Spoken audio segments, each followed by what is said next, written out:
I'm Sally Greenberg. I'm Executive Director of the National Consumers League, and it's really quite an honor for me to be here. This is my first opportunity to be at this award event, and I'm just really moved by all the speeches and heroes that are being honored here today. For more than 25 years, the Parker Lecture has been an important event in the life of the United Church of Christ, but it's also been an important event for the Telecommunications, the TRAC group, which stands for Telecommunications Research and Action Center. NCL is, my organization, is the new home for TRAC, and we're really proud to continue the tradition of being part of an event. And we're part of this event, and we're especially pleased that John Brayo, who has been the TRAC Research Director and is here with us today, is now working for us at NCL. This year's event is especially meaningful to NCL because we're honoring TRAC's founder and longtime board member, Sam Simon. So my congratulations from the board of directors of NCL, Sam, for this very wonderful award. So the final award today is going to be the Consumer Education Leadership Award, and it was created out of the belief that media advocacy and an informed and educated public, which is capable of making wise choices in the marketplace, go hand in hand. This year's Consumer Education Leadership awardees, Ben Popken and Meghann Marco, represent the ever-evolving nature of consumer journalism. Through their contribution as co-executive editors at the Consumerist blog, they've given consumers a powerful new voice. In just 3 short years, Ben, Meghann, and the dedicated staff at Consumerist have revolutionized online consumer journalism. Today, Consumerist.com is one of the top 25 blogs on the internet. More than 375,000 people visit Consumerist.com every single day, more than the circulation of the Denver Post, Newsday, the Boston Globe, or the Dallas Morning News. But beyond the raw numbers, Consumerist's impact has been undeniable.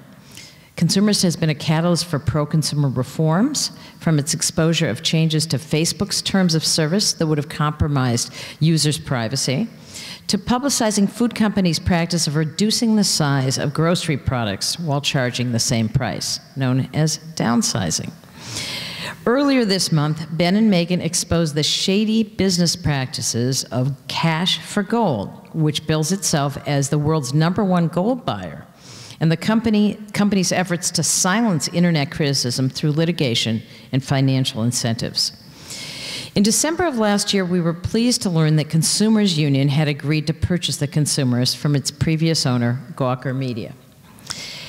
To join me here to present the award, the Consumer Education Leadership Award, to Ben and Meghann, I'm proud to welcome, yes, ladies and gentlemen, my former boss, the president of Consumers Union. I have spent 10 wonderful years working for Consumers Union, Consumer Reports, so this is a very proud moment indeed for me to be here with Jim and to be able to present this award to the editors of the Consumerist blog. So Jim, come on up, and you want to say a few words as well? Sure. Well, Sally, I'm honored to be asked to make the presentation to 2 terrific journalists, and just hearing the stories about others in this room and our real honoree reminds me of a criticism that was made of Consumers Union. We published Consumer Reports back in the late 1930s. The criticism was we were accused of undermining confidence in the American way of life by challenging the institution of advertising. Well, I think you are very much, Meghann and Ben are very much in the tradition of challenging people who weren't telling the truth, who weren't giving you the full facts, who were taking advantage of consumers. So I really appreciate the fact that I could be here as well to join in the presentation of the awards to Meghann and Ben. So why don't you?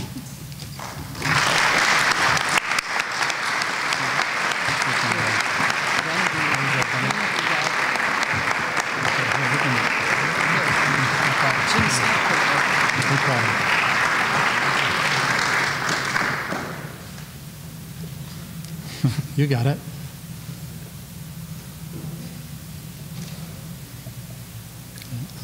Congratulations. Congratulations.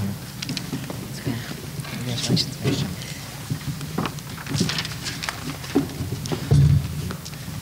It's great that they made 2 copies, so we don't have to fight over who gets to hold it at home. I just had a few remarks here that we prepared. I want to first thank our hosts, UCC, for this wonderful venue and this wonderful event.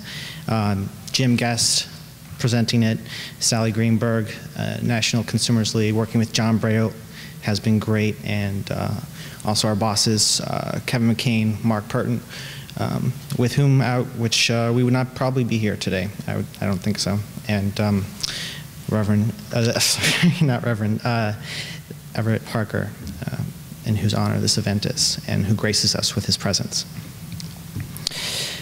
Between this award and Consumers Union buying us this year, we now have 173 years of consumer advocacy vouching for us. With people suing us, we're eternally grateful for that backstop. And we are grateful and honored to accept this award.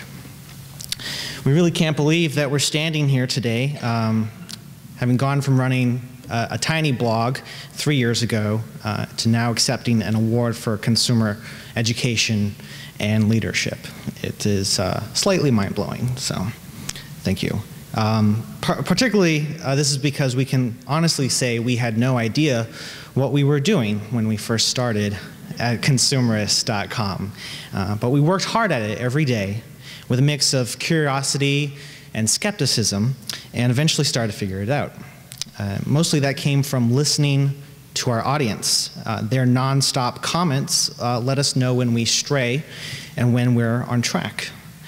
Tips emailed directly from consumers spurred 95% of the stories that we write. Their approval and disapproval decides whether we stay relevant, online and off. Feeding their interest is what gets us up in the morning. We see Consumerist's role as bringing the awesome power of the internet to bear on the important issues, consumer issues of the day, exposing them to the spotlight of our over 2 million readers a month. We seek to create awareness by unorthodox means if necessary.